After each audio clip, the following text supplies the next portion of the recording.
Selamat pagi, perkenalkan kami dari kelompok 8 akan menjelaskan mengenai pengembangan sistem dan teknik dokumentasi. Adapun dari kelompok 8 ini kami terdiri dari 3 anggota, yaitu Citra Sarniti Malisa, Kurnianti Batara, dan Irene Gamani. Baik, untuk yang pertama, pengertian teknik dan dokumentasi. Teknik merupakan alat yang digunakan dalam menganalisis, merancang, dan mendokumentasikan sistem dan subsistem yang berkaitan. Teknik sistem penting bagi auditor, intern, dan ekstern, serta para personel sistem dalam perkembangan sistem informasi. Dokumentasi meliputi bentuk naratif, bagan alir, diagram, dan materi tertulis lainnya yang menjelaskan bagaimana sistem itu bekerja. Salah satu alat yang sering digunakan untuk mendokumentasikan sistem adalah diagram arus data dan bagan alir dokumen, bagan alir sistem, bagan alir program. Selanjutnya, pentingnya pendokumentasian. Ada beberapa alasan mengapa sistem perlu didokumentasikan, yaitu pertama, untuk merancang atau membuat sebuah sistem.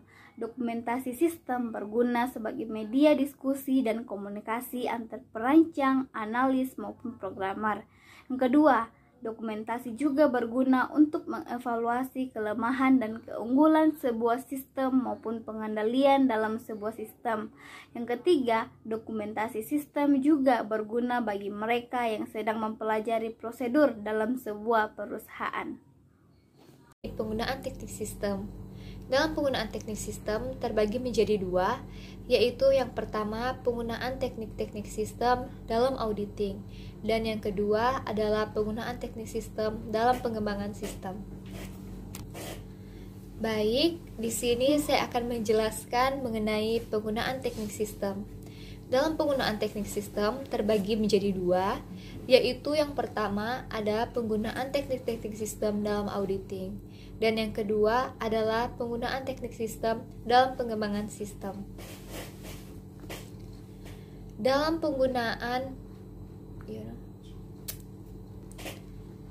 penggunaan teknik-teknik sistem dalam auditing terbagi menjadi dua, yaitu yang pertama adalah evaluasi struktur pengendalian intern dan penguji ketaatan. Dalam evaluasi struktur pengendalian intern berupa kebijakan dan prosedur yang dibuat sebagai jaminan bahwa tujuan perusahaan tersebut akan tercapai. Dalam struktur pengendalian intern terdapat 3 elemen, yaitu yang pertama adalah pengawasan lingkungan, yang kedua ada sistem akuntansi, yang ketiga adalah pengawasan prosedur. Teknik yang digunakan antara lain ada flowchart analysis, flowchart dokumen, bagan distribusi formulir, kuesioner, dan matriks. Metode matriks. Yang kedua ada penguji ketaatan. Untuk melakukan uji ketaatan, maka auditor harus memahami teknologi yang digunakan oleh sistem informasi. Pengujian ketaatan dilakukan untuk memastikan ekstensi, menilai efektivitas, dan menguji kesinambungan operasi pengendalian intern yang diandalkan oleh organisasi. Yang kedua, ada penggunaan teknik sistem dalam pengembangan sistem. Yang kedua, ada penggunaan teknik sistem dalam pengembangan sistem. Di dalamnya terdapat 3 bagian, yaitu yang pertama, analisis sistem. Analisis sistem melibatkan pengumpulan dan pengorganisasian fakta. Yang kedua, ada desain sistem. Desain sistem melibatkan penyusunan cetak biru sistem secara lengkap. Dan yang ketiga, ada implementasi sistem. Mencakup aktivitas aktual, mempraktekkan desain sistem yang telah dibuat. Yang ketiga, ada implementasi sistem, yaitu mencakup aktivitas aktual dan mempraktekkan desain sistem yang telah dibuat. Selanjutnya, saya akan menjelaskan mengenai jenis-jenis teknik mendokumentasi sistem informasi. Yang pertama, ada diagram arus data atau data flow diagram. Diagram arus data mendeskripsikan arus data dalam sebuah organisasi untuk mendokumentasikan sistem yang sudah ada dan merencanakan sistem yang baru.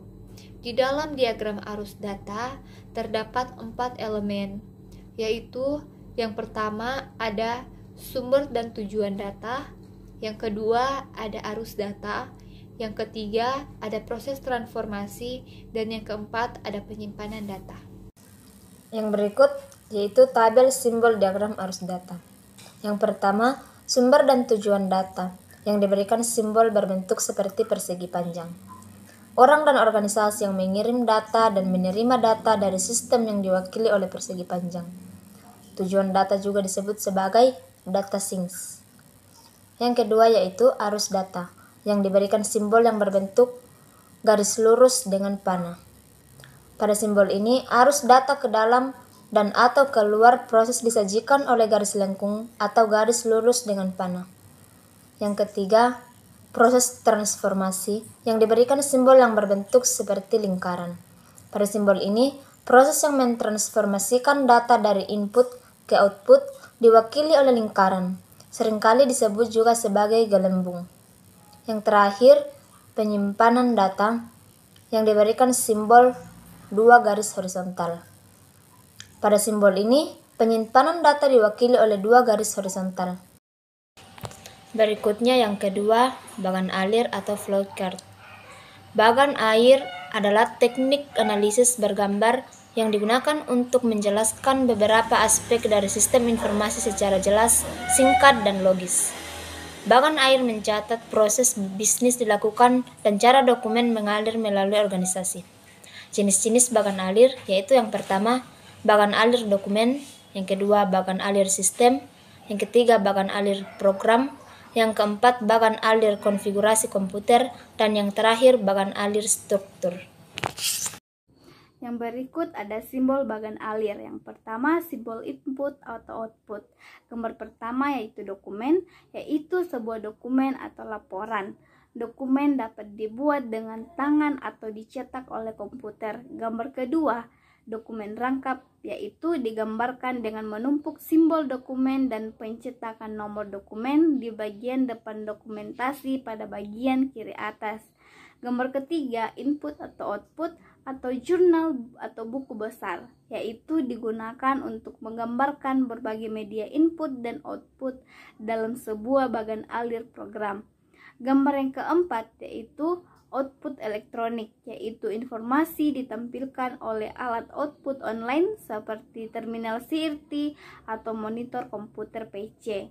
Gambar yang kelima, pemasukan data online, yaitu alat entry data elektronik seperti komputer, terminal, tablet, atau telepon.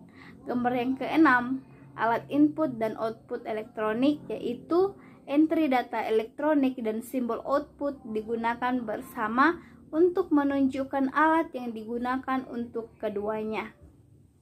Kedua, simbol pemrosesan. Yang gambar pertama, pemrosesan komputer, yaitu fungsi pemrosesan yang dilakukan oleh komputer, biasanya menghasilkan perubahan dalam data atau informasi. Gambar kedua, operasi manual, yaitu operasi pemrosesan yang dilakukan secara manual. Gambar ketiga, kegiatan campuran, yaitu sebuah fungsi pemrosesan yang dilaksanakan menggunakan alat selain komputer. Gambar keempat, kegiatan pemasukan data offline, yaitu sebuah kegiatan yang dilakukan dengan menggunakan sebuah alat pemasukan data offline. Baik, selanjutnya saya akan menjelaskan mengenai lanjutan dari tabel simbol bagan air.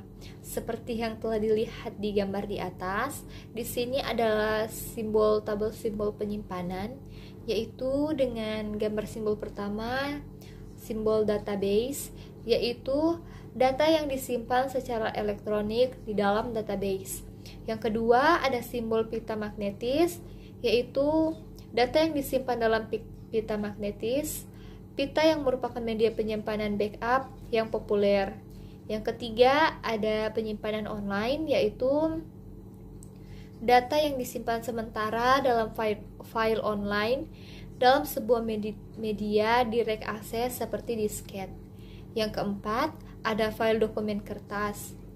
yaitu file dokumen kertas, huruf mengindikasikan file urutan pesanan, N sama dengan secara numerik, A secara alfabet, D berdasarkan tanggal.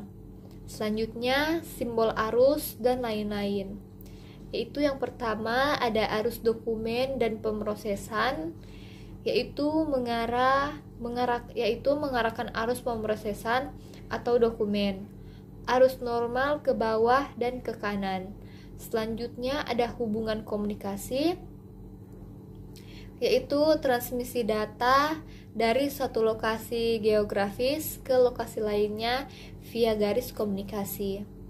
Selanjutnya ada arus data atau informasi, yaitu arus data atau informasi yang sering digunakan untuk menunjukkan data yang dikopi dari sebuah dokumen ke dokumen lain. Selanjutnya ada konektor dalam sebuah halaman, yaitu menghubungkan arus pemrosesan pada halaman yang sama. Penggunaannya menghindari garis yang melintasi halaman. Selanjutnya ada konektor luar halaman, yaitu entry dari atau keluar ke halaman lainnya. Selanjutnya ada konektor luar halaman, yaitu entry dari atau keluar ke atau halaman lain. Menghubungkan bagan alir yang berada di halaman yang berbeda. Yang ketiga, tabel keputusan. Tabel keputusan membantu meringkas hasil akhir dari sebuah proses pembuatan keputusan berjenjang dan kompleks. Yang terakhir, bagan manajemen proyek. Penilaian terhadap keberhasilan proyek penyusunan sistem informasi didasarkan pada apakah proyek tersebut diterapkan tepat waktu dan sesuai dengan anggaran atau tidak. Sekian presentasi kami dari kelompok 3. Kurang lebihnya mohon dimaafkan. Sekian dan terima kasih.